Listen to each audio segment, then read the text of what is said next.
Gaza issue নিয়ে আরব দেশগুলো উচ্চস্বরে সরব বেশি হলেও দিন শেষে তাদের নিষ্ক্রিয়ই বলা যায়।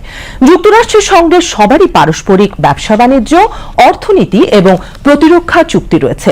যুক্তরাষ্ট্রের সামরিক প্রযুক্তিতেই সুপার পাওয়ার হবার স্বপ্ন দেখছে আরব দেশগুলো। এমনকি ইসরায়েলের সঙ্গেও ঘনিষ্ঠ সম্পর্ক ও শান্তি চুক্তি রয়েছে কারো কারো। ফলে গাজার ভবিষ্যৎ নির্ধারণে আরব দেশগুলো শেষ পর্যন্ত কঠিন অবস্থানে থাকবে কিনা এ নিয়ে সন্দিহান বিশ্লেষকরা। বিস্তারিত ডেস্ক রিপোর্টে। একটি খুব গুরুত্বপূর্ণ প্রশ্ন আড়ালেই থেকে যাচ্ছে। মধ্যপ্রাচ্যে ইসরায়েলের আগ্রাসী ভূমিকায় মুসলিম বিশ্ব সোচ্চার নয় কেন? ইসরায়েল গাজা, লেবাননে এবং ইয়েমেনে যুক্তরাষ্ট্রের সহায়তায় যে ধ্বংসযজ্ঞ চালাচ্ছে তা যে কোনো বর্বরতাকে হার মানায়। তারপরও মধ্যপ্রাচ্যের শক্তিধর দেশগুলো দু একটা বক্তৃতা, বিবৃতি ও নিন্দা জানানো ছাড়া কোনো ভূমিকাই নেয়নি। কিন্তু কেন? বিশ্ব বিশ্লেষণ সংস্থা দ্য জিওপলিটিক্স বলছে এর অনেকগুলো কারণ রয়েছে। মধ্যপ্রাচ্যের মুসলিম দেশগুলো পশ্চিমা দেশসমূহ, বিশেষ করে যুক্তরাষ্ট্রের কাছ থেকে নানা অর্থনৈতিক ও সামরিক সুযোগ সুবিধা নিয়ে থাকে। দ্য জিওপলিটিক্স বলছে, উদাহরণস্বরূপ কাতার ও সৌদি আরবের নাম নেওয়া যেতে পারে। দুটি দেশই অর্থনীতিতে শক্তিশালী হয়েছে যুক্তরাষ্ট্রের সাহায্য নিয়ে। 2030 সালের মধ্যে সৌদি আরবের সুপার পাওয়ারে পরিণত হওয়ার যে লক্ষ্য রয়েছে তা বাস্তবায়ন হচ্ছে মূলত মার্কিন ডিজাইন ও সাহায্য সহযোগিতায়। অন্যদিকে মিশরের অবস্থাটা অন্যরকম।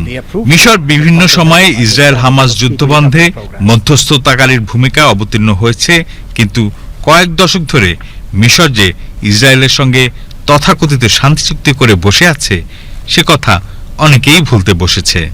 সৌদি আরবের ভূমিকাটা একটু পেছনে ফেরে দেখা যাক। রাশিয়া ইউক্রেন যুদ্ধের প্রধান মধ্যস্থতাকারী সৌদি আরব কিন্তু মধ্যপ্রাচ্য সংকট কিংবা গাজা বর্বরতা নিয়ে খুব একটা সরব নয়।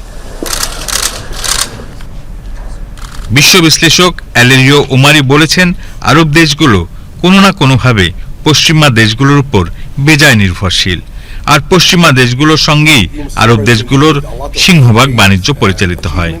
এই অবস্থায় তারা নিজেদের স্বার্থ জলাঞ্জলি দিয়ে নামহীন, গোত্রহীন ফিলিস্তিনিদের পক্ষ নেবে কেন?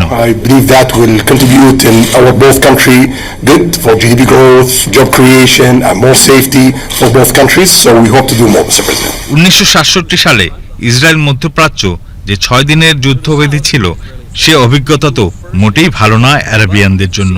আয়াতুল্লাহ আলী খামেনির সাম্প্রতিক উদাত্ত আহ্বানকে গুরুত্ব দেওয়া بشهادة رجالها والنصر سيكون حليف المقاومة।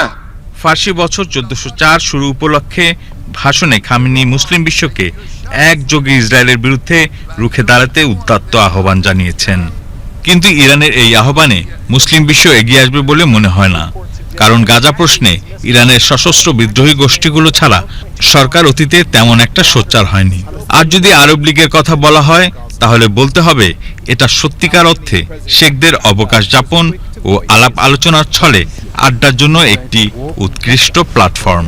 আরব লীগ আজও কোনো বৈশ্বিক ভূমিকা রাখতে পারেনি। এবার OICর কথা না বললেই নয়। আলেরিও ওমারি বলছেন, OIC আসলে সাইনবোর্ড সর্বস্ব প্রতিষ্ঠান। তাহলে কি গাজা শেষ পর্যন্ত ট্রাম্পের পরিকল্পনায় রিভেরিয়া অফ মিডল ইস্ট হবে? এ প্রশ্নের উত্তর জানতে হলে আপনাকে অপেক্ষা করতে হবে।